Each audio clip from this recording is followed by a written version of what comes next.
Hey everyone, today we will discuss a topic that has left many Singapore homeowners in frustration, often feeling helpless. The problem of renovation and interior design companies that collect payments but either close down or fail to complete the work. It's becoming an all too common scenario, with countless homeowners finding themselves in a bind, wondering how to get their money back, only to find out that they cannot. Let's unpack what's going on, why pursuing legal action may be tough, and most importantly, how you can protect yourself. In Singapore, the renovation industry has unfortunately seen a rise in incidents where homeowners pay upfront to renovation or interior design companies, expecting their dream homes to be realized. Yet too often, these companies either close down suddenly with no notice, or they fail to complete the promised renovations, leaving homes in disrepair, or they become uncontactable, vanishing without a trace. For homeowners, this is more than just an inconvenience. It's devastating. Many people have already planned their lives, arranged for furniture deliveries, and even scheduled moving dates, only to be left with unfinished or poorly done work. Imagine this. You've paid a huge deposit or even the full amount. Suddenly, the company stops answering calls, or you find a notice that they've shut down. Not only do you lose your money, but now you're scrambling to find a replacement to pick up where they left off. This situation is far too common and incredibly stressful, especially for families who have already invested a significant amount of time and resources into planning their homes. Now, some owners turn to the Consumers Association of Singapore, also known as CASE. They turn to the CASE for help. But here's the harsh reality. CASE has limited power in such situations. CASE is more of an advisory and advocacy body and can mediate consumer complaints, but it doesn't have the authority to enforce refunds or to stop a company from shutting down. Even if CASE steps in to help mediate or resolve the issue, the options are limited if the company has already closed down or declared a bankruptcy. These companies may be guilty of several legal wrongs. The most straightforward is breach of contract.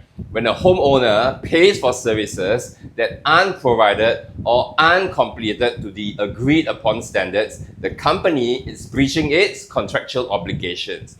Other potential legal violations could include misrepresentation, particularly if the company made false promises or deliberately misled the client. In such cases where there was an intent to deceive, criminal charges could theoretically be possible, but proving such intent is often a complex process. However, even if a homeowner pursues legal action, a significant hurdle remains: the separate legal entity doctrine.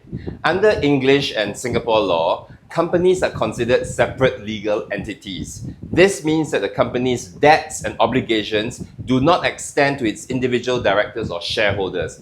This is a concept known as a corporate veil. So even if you win a lawsuit against a company, you're often left with a hollow victory if the company is bankrupt. The law treats the company as a separate person, and the owners or directors generally cannot be held personally liable for the company's debts, unless there's proven fault or exceptional circumstances that justify this thing called lifting the corporate veil, which is very, very rare. This makes pursuing legal action against these companies financially unfeasible and often frustrating, as homeowners end up with little to no remedies or recourse. So, since legal recourse is unreliable, what can you as a homeowner do to protect yourself? Here are some practical steps. Research thoroughly. Look for well-established companies with a track record. Check reviews. Ask for references, and see if they are accredited by industry bodies such as the Singapore Renovation Contractors and Material Suppliers Association. Number 2, avoid large upfront payments. Try to negotiate an installment or payment schedule that ties payments to completed milestones rather than paying large sums upfront, even if they agree to give you a discount. This minimizes your risk if the company becomes uncontactable or stops work. A third but seldom used option would be to use escrow services. An escrow account holds funds and releases them only when both parties are satisfied with the work completed. This provides a layer of protection as the company doesn't receive full payment until work is satisfactorily completed. However, this would depend on whether the contractor or interior designer agrees to have the payment put into an escrow account. Number 4, get a solid contract. Ensure the contract has specific timelines, deliverables, and mechanisms for delays. Avoid vague clauses and make sure that both parties sign and understand the agreement.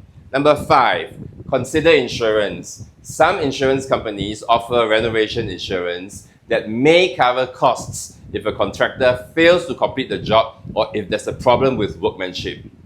Number 6, do a background check on the directors of the renovation or interior design company. You can check if a company's directors have a history of bankruptcy or have closed previous companies by logging onto the BizFile platform using your SingPass and doing a people's profile search. A company with directors who have questionable backgrounds may be a red flag. Another trick you can do if the company is overly aggressive in asking you to pay large amounts upfront is to ask whether their directors are willing to give a personal guarantee. Naturally, the salespeople or the director will say no.